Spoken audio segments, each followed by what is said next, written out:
Hello વિદ્યાર્થી મિત્રો, આપ સૌનું આપણી આ યુટ્યુબ ચેનલ પર હાર્દિક સ્વાગત છે। આજે હું લઈને આવી છું ધોરણ 8 વિષય સમાજ પાઠ 9 સંસાધનમાં સ્વાધ્યાયનું સંપૂર્ણ સોલ્યુશન। તો ચાલો આપણે આગળ વધીએ, પરંતુ તે પહેલાં જો તમે આપણી આ યુટ્યુબ ચેનલને લાઇક, શેર અને સબસ્ક્રાઈબ ન કરી હોય તો જરૂરથી કરજો। પાઠ 9 સંસાધન સ્વાધ્યાયનું સંપૂર્ણ સોલ્યુશન આજે આપણે અહીં કરીશું, જે તમને પરીક્ષામાં ખૂબ જ ઉપયોગી નીવડશે અને આ જવાબો તમે તમારી સામાજિક વિજ્ઞાનની નોટબુકમાં પણ લખી શકો છો। આપણી ચેનલમાં તમામ વિષયના સ્વાધ્યાય સોલ્યુશન સાથે મૂકવામાં આવે છે, જે તમે અહીં જોઈ શકો છો। જો તમે આપણી આ યુટ્યુબ ચેનલને લાઇક, શેર અને સબસ્ક્રાઈબ ન કરી હોય તો જરૂરથી કરજો। સ્વાધ્યાય પ્રશ્ન 1, નીચેના પ્રશ્નના ઉત્તર એક વાક્યમાં આપવાના છે। પહેલો પ્રશ્ન, કુદરતી વનસ્પતિ કોને કહેવાય છે? જવાબ, કુદરતમાંથી મળતા અને વધારે પ્રક્રિયા વિના ઉપયોગમાં લઈ શકાય તેને કુદરતી સંસાધન કહે છે। હવા, પાણી, જમીન, ખનિજો અને ઉર્જા સ્ત્રોતો એ તમામ કુદરતી સંસાધનો છે। બીજું, વન્યજીવમાં કોનો સમાવેશ થાય છે? જવાબ, વિવિધ પશુ પંખીઓ, કીટકોનો સમાવેશ વન્યજીવમાં થાય છે। ત્રીજું, વનસ્પતિનું વર્ગીકરણ કયા આધારે થાય છે? જવાબ, સમુદ્ર સપાટીથી ઊંચાઈ અને આબોહવાની વિવિધતાને કારણે કુદરતી વનસ્પતિની સંરચના અને સ્વરૂપમાં વૈવિધ્ય જોવા મળે છે, જેના આધારે વનસ્પતિનું વર્ગીકરણ કરવામાં આવે છે। ચોથું, તળાવ અને સરોવરની પાણી સંગ્રહ ક્ષમતા વધારવા શું કરવું જોઈએ? જવાબ, તળાવ કે સરોવરમાં જમા થયેલ કાપને દૂર કરી તેને ઊંડા કરવાથી પાણીની સંગ્રહ ક્ષમતામાં વધારી શકાય છે।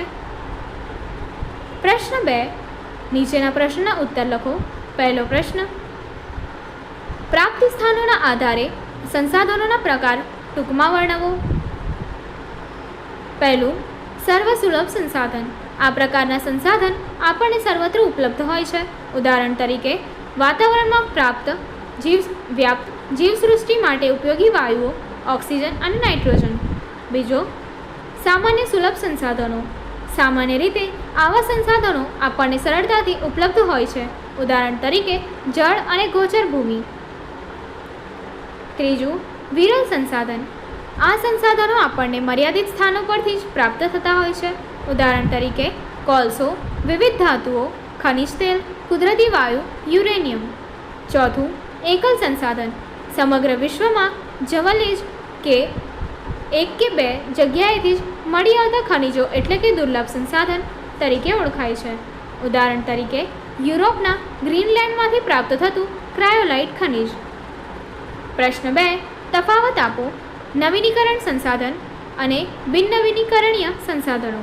તો આપણે જોઈએ પહેલું, નવીનીકરણીય એટલે કે પુનઃપ્રાપ્ય સંસાધન, જેમાં આપ્યો છે અર્થ આપમેળે ચોક્કસ સમયગાળામાં વપરાયેલ જથ્થાની પૂર્તિ કરે કે અખૂટ હોય છે, જેના ઉદાહરણ છે જંગલો, પ્રાણીઓ, પશુ પંખીઓ, સૂર્યપ્રકાશ અને પવન। બીજું આપ્યું છે બિન નવીનીકરણીય એટલે કે અનપ્રાપ્ય સંસાધન, જેનો અર્થ છે એકવાર વપરાયા બાદ નજીકના સમયમાં તેનું ફરી નિર્માણ અશક્ય હોય છે, જેમાં ઉદાહરણ તરીકે ખનિજ કોલસો, ખનિજ તેલ, કુદરતી વાયુ, પરમાણુ ખનિજો વગેરે। પ્રશ્ન 3, માનવ સંસાધન વિશે ટૂંક નોંધ લખો।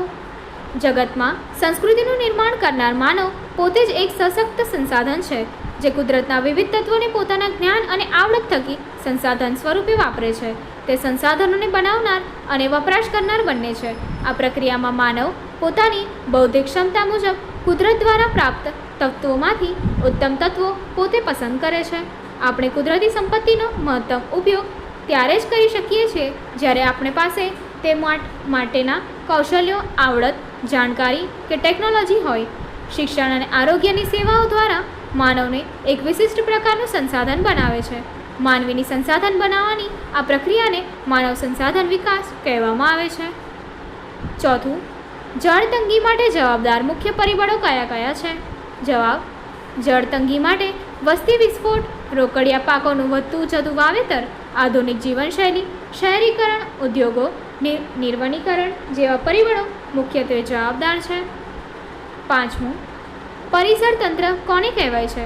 સવિસ્તાર સમજાવો। જવાબ, જીવાવરણમાં એક સજીવ બીજા સજીવ સાથે પરસ્પર જોડાઈને પોતાનું અસ્તિત્વ ટકાવે છે। આપણે તેને પરિસર તંત્ર ઇકોસિસ્ટમ તરીકે ઓળખીએ છીએ। વિવિધ પશુ, પંખીઓ, કીટકોનો સમાવેશ વન્યજીવનમાં થાય છે, જેમાંથી આપણને માંસ, ચામડા, વાળી ખાલ, ઊન વગેરે પ્રાપ્ત થાય છે. મધમાખી જેવા કીટકો આપણને મધ આપે છે અને ફૂલોના પરાગનયનમાં મહત્ત્વની ભૂમિકા ભજવે છે. પક્ષીઓ વિવિધ કીટકોનો આહાર કરી તેની સંખ્યા નિયંત્રિત રાખે છે. પરિસર તંત્રમાં દરેક નાના મોટા સજીવની અનન્ય ભૂમિકા હોય છે. પ્રશ્ન 6. જંગલો આપણને ખૂબ ઉપયોગી છે. વિધાન સમજાવો. જંગલો આપણી અનેક જરૂરિયાતો પૂરી કરે છે. ઉપરાંત તે પ્રાણી સૃષ્ટિને આવાસ અને ખોરાક પૂરા પાડે છે. વાતાવરણમાં ઓક્સિજન અને કાર્બન ડાયોક્સાઇડનું સંતુલન જાળવી રાખે છે. ઇમારતી અને બળતણ માટેનું લાકડું પૂરું પાડે છે. જમીનના ધોવાણને અટકાવે છે. ભૂગર્ભ જળની સપાટીમાં વધારો કરે છે. વિવિધ ફળો, ઔષધિઓ, ગુંદર અને ઉદ્યોગો માટે કાચો માલ પણ આપણને જંગલો જ પૂરા પાડે છે. પ્રશ્ન 7. સંસાધનોના સંરક્ષણના ઉપાયો જણાવો. સંસાધનોના સંરક્ષણના ઉપાયો નીચે મુજબ છે. પહેલું, જમીન ધોવાણથી ફળદ્રુપતામાં ઘટાડો થતો હોવાથી તેને અટકાવવું. બીજું, રાસાયણિક ખાતરોનો વપરાશ લાંબા ગાળે જમીનની ગુણવત્તા નીચે લાવે છે, તેથી તેનો ઉપયોગ સમજદારીથી કરવો અને તેને બદલે કુદરતી છાણિયા ખાતરને વાપરવું. ત્રીજું, વન્યજીવ પરિતંત્રની સમતુલા માટે અગત્યના છે, તેથી તેનો શિકાર રોકવા સખત કાયદા કરવા જોઈએ. જંગલ વિસ્તારોમાં પશુચરણ અને વૃક્ષછેદનને અટકાવવા ખાસ પગલાં લેવા. પાંચમું, ચોમાસામાં વહી જતા પાણીને રોકી જળ સંચય કરી ચૂસી એટલે કે ઋતુમાં પાણીની તંગી નિવારી શકાય. છઠ્ઠું, તળાવ કે સરોવરમાં જમા થયેલ કાંપ દૂર કરી તેને ઊંડા કરવાથી પાણીનો સંગ્રહ વધ્યો. વરસાદી પાણી રોકવા માટે ચેકડેમ બનાવી ખેતી માટે પાણીની સમસ્યા હલ કરી શકાય છે. વપરાયેલ પાણીને પુનઃ ઉપયોગમાં લાવવું. ઘરમાંથી નીકળતા વપરાશી પાણીથી કિચન ગાર્ડન કરી તાજા શાકભાજી ઉગાડી ઘર ખર્ચમાં બચત કરી શકાય. ઉર્જા આપતા સંસાધનો ભવિષ્યમાં ખૂટી પડશે ત્યારે તેના વિકલ્પો સૂર્ય ઉર્જા, પવન ઉર્જા, ભરતી શક્તિ વગેરે જેવા વિકલ્પ અત્યારથી જ વિચારવા પડશે. જે સંસાધનો ફરીથી ઉપયોગમાં લઈ શકાય તેમ હોય તેને પુનઃ ઉપયોગમાં લેવા જોઈએ.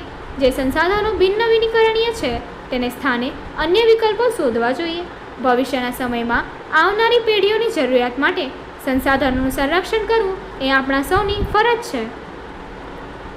પ્રશ્ન 8. સંસાધનોનું સંરક્ષણ કરવું એ આપણા સૌની ફરજ છે. આ વિધાન સમજાવો. તો જોઈએ. સંસાધનો માનવ જીવન માટે અગત્યના છે. તેના વિના આપણું જીવન કલ્પી શકાતું નથી. વધતી જતી વસ્તી અને ટેકનોલોજીના અસાધારણ વિકાસથી સંસાધનોનો વપરાશ દિન પ્રતિદિન વધી રહ્યો છે. આ પરિસ્થિતિમાં કેટલાક સંસાધનો આજે ખૂટી પડવાની અણીએ છે. માનવીની આ જ પ્રગતિ અને આધુનિક જીવનશૈલી સંસાધનોના અભાવમાં ટકી શકવા અસમર્થ છે. આજે ભવિષ્યની સ્થિતિ અંગે વિચારવું જોઈએ. સંસાધનોનો આયોજનપૂર્વક અને કરકસરભર્યો ઉપયોગ કરવો જોઈએ.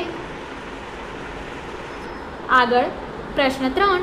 નીચે આપેલ વિકલ્પમાંથી સાચો વિકલ્પ શોધીને તમારે જવાબ આપવાનો છે. પહેલું, રાસાયણિક ખાતરોનો વપરાશ લાંબા ગાળે. વિધાન પૂર્ણ કરો. તો જોઈએ. જવાબ છે એ. રાસાયણિક ખાતરોનો વપરાશ લાંબા ગાળે જમીનની ગુણવત્તા ઘટાડે છે. બીજું, જમીનમાંથી કયું સંસાધન બિનનવીનીકરણીય છે? જવાબ છે એ. અહીંયા આપ્યું છે તમને એ જંગલો, બી ખનિજ કોલસો, સી પવન અને ડી સૂર્યપ્રકાશ. જવાબ છે બી ખનિજ કોલસો. ત્યારબાદ 3. નીચેના પૈકી કયું સંસાધન વિરલ સંસાધન છે? જવાબ છે ડી ક્રાયોલાઇટ. આગળની એક્ટિવિટી જોવા માટે અહીં આપેલી એન્ડ સ્ક્રીન પર ક્લિક કરો. Thank you.